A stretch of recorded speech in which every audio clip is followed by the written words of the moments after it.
Coba saya tanya, wahyu yang pertama kali turun itu surat apa? Siapa tahu? Bukan Al-Falaq. Al-Alaq. Ya, Al-Alaq. Bunyinya oh. Iqra bismi rabbikal ladzi khalaq. Nah, itu turun di periode yang kedua tadi. Rasulullah menerima wahyu pertama kali bunyinya itu Iqra. Bacalah. Iqra artinya apa? Bacalah. Jadi ternyata pesan pertama Allah kepada Rasulullah itu disuruh membaca. Jadi kita hidup itu harus bisa membaca. Iqra tidak hanya kita artikan membaca, tapi juga mengetahui. Iqra itu juga meneliti. Iqra itu juga riset. Iqra itu juga eksperimen. Iqra itu juga mendengar.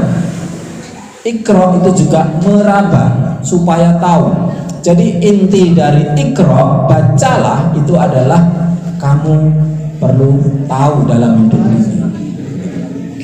Oleh karenanya di semua tempat itu jadikanlah semua tempat itu merupakan sekolahan. Artinya apa?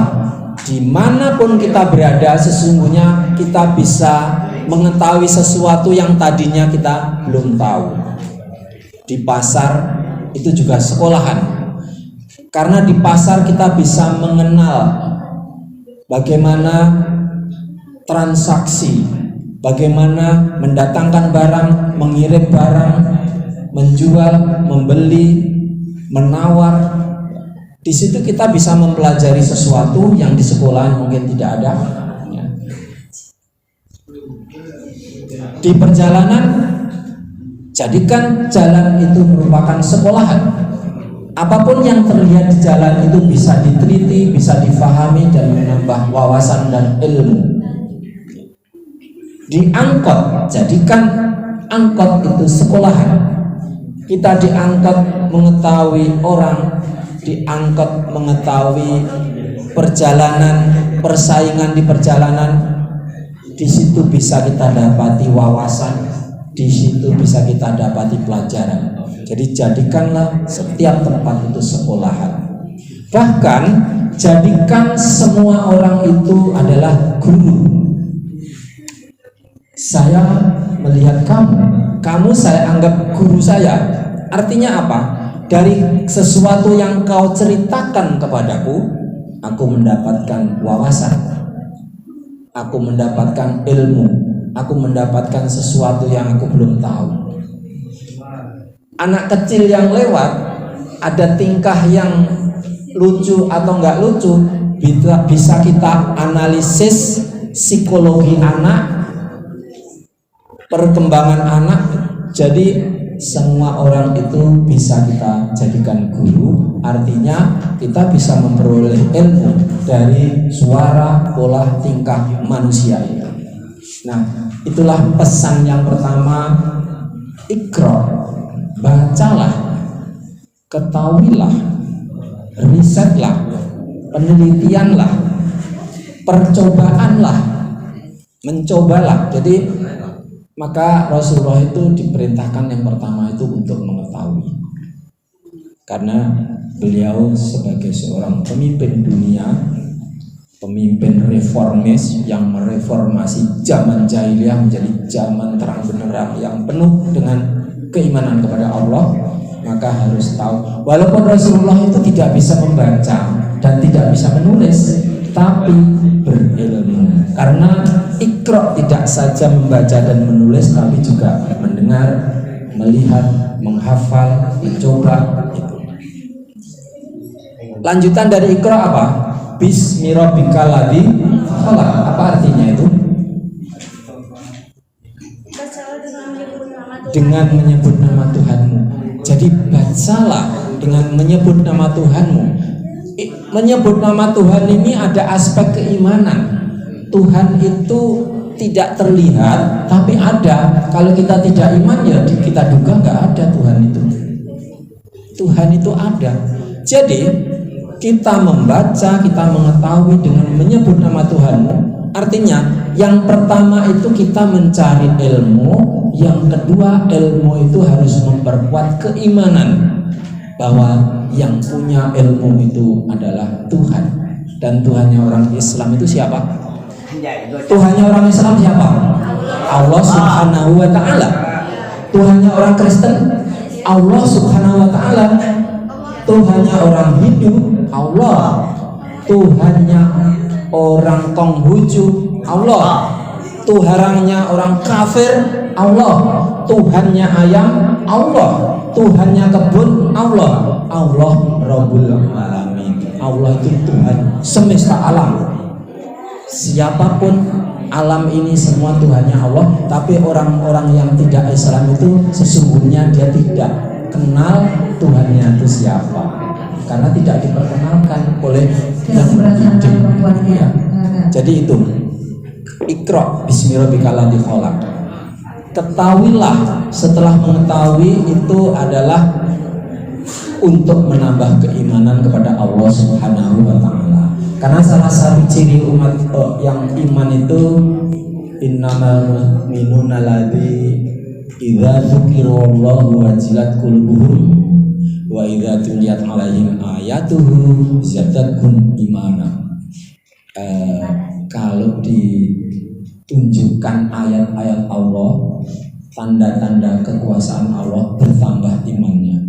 Tanda-tanda kekuasaan Allah itu kan ciptaan-ciptaan Allah, ilmu ciptaan Allah. Yang kalian dengar itu ciptaan Allah. Yang kalian lihat itu adalah makhluk Allah, ciptaan Allah. Yang kalian raba itu ciptaan Allah. Dan setiap kalian mendengar, mengetahui sesuatu, itu adalah ayat-ayat Allah atau tanda-tanda kekuasaan Allah, maka semakin kuatlah imannya. Itulah Iqra. Lalu bismi rabbikal ladzi khalaq. Anak sekalian, jadi nuzul Quran itu turunnya Al-Quran. Periodenya ada pertama dan kedua. Periode pertama Quran sekaligus diturunkan dari Lauhil Mahfuz ke Baitul Izzah atau Baitul Sama atau langit pertama dunia, itu pada malam Lailatul Qadar. Periode kedua diturunkan kepada Rasulullah, langsung kepada Rasulullah, ya, penerima wahyunya. Kemudian kadang-kadang bulan puasa, kadang-kadang malam Lailatul Qadar, kadang-kadang tidak bulan puasa, kadang-kadang ketika di perjalanan, kadang-kadang ketika di masjid, kadang-kadang ketika perang, sesuai dengan persoalan, ya, persoalan-persoalan yang dialami umat Islam saat itu. Makanya 30 juz itu diturunkan selama 23 tahun. Jadi apa hikmahnya diturunkan dalam waktu yang lama? Ya hikmahnya ketika diturunkan, yang pertama dipelajari, difahami, dihafalkan. Lalu turun lagi, dipelajari, dihafalkan.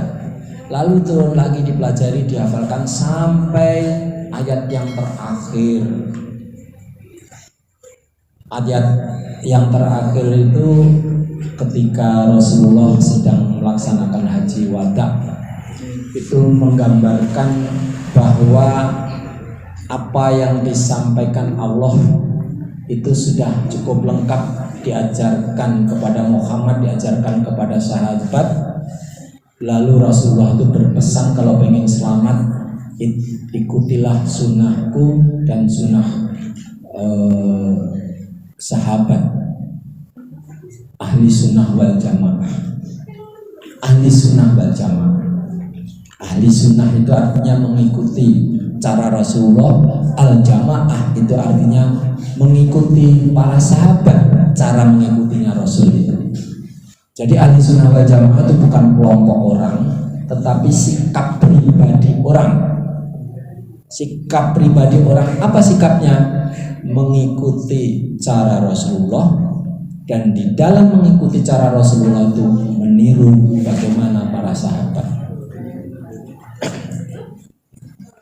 Siapapun yang mengikuti Rasulullah dan mengikuti sahabat itu adalah ahli sunnah.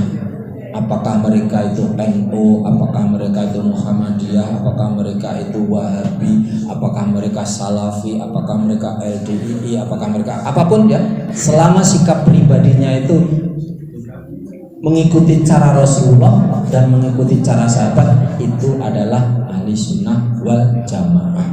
Itu yang selamat. Ya, itu tadi ayat yang pertama ya. Dan ayat yang terakhir itu ketika Rasulullah itu melaksanakan haji wada, itu berbunyi al-yauma akmaltu lakum dinakum wa atmamtu 'alaikum nikmati wa raditu lakumul Islam dinan. Jadi artinya pada hari ini telah aku sempurnakan agama, dan telah aku ridhoi Islam sebagai agamamu, dan telah aku cukupkan nikmatmu, gitu ya. Ada kata-kata pada hari ini telah aku sempurnakan Islam sebagai agamamu. Artinya apa? Islam itu sudah sempurna. Itu wahyu terakhir. Setelah itu Rasulullah nggak menerima wahyu lagi karena tidak lama lagi beliau sakit dan meninggal. Jadi yang pesan yang pertama bacalah, tapi pesan yang terakhir wahyu itu menginformasikan bahwa apa yang diberikan Allah kepada Muhammad, informasi, ajaran itu sudah sempurna. Al-yauma akmaltu lakum dinakum wa atmamtu 'alaikum nikmati wa raditu lakumul Islam midina. Jadi sudah sempurna dan Allah ridhoi Islam menjadi agama bagimu. Jadi begini, makanya kalau Maulid Nabi itu kan ada pesan untuk meneladani Rasulullah ya. Laqad kana lakum fi Rasulillahi uswatun hasanah. Sesungguhnya pada diri Rasulullah itu terdapat suri teladan, ada keteladanan yang baik. Jadi itu Allah sendiri yang menyampaikan di dalam Al-Quran kan seperti itu. Jadi Allah sudah menginformasikan sesungguhnya pada diri Rasulullah itu ada teladan yang baik, teladan belajar, teladan ketakwaan, teladan berbisnis, teladan beribadah, teladan dalam pergaulan, teladan dalam memimpin keluarga, teladan dalam memimpin masyarakat. Itu sudah ada. Tapi kalau kita tidak mengenali sejarah Rasulullah, tidak mengenali isi Al-Quran, bagaimana kita bisa meneladani? Jadi kalau kita ambil kesimpulan dari apa yang kita sampaikan hari ini adalah bahwa Al-Quran itu merupakan wahyu Allah yang diturunkan kepada Rasulullah.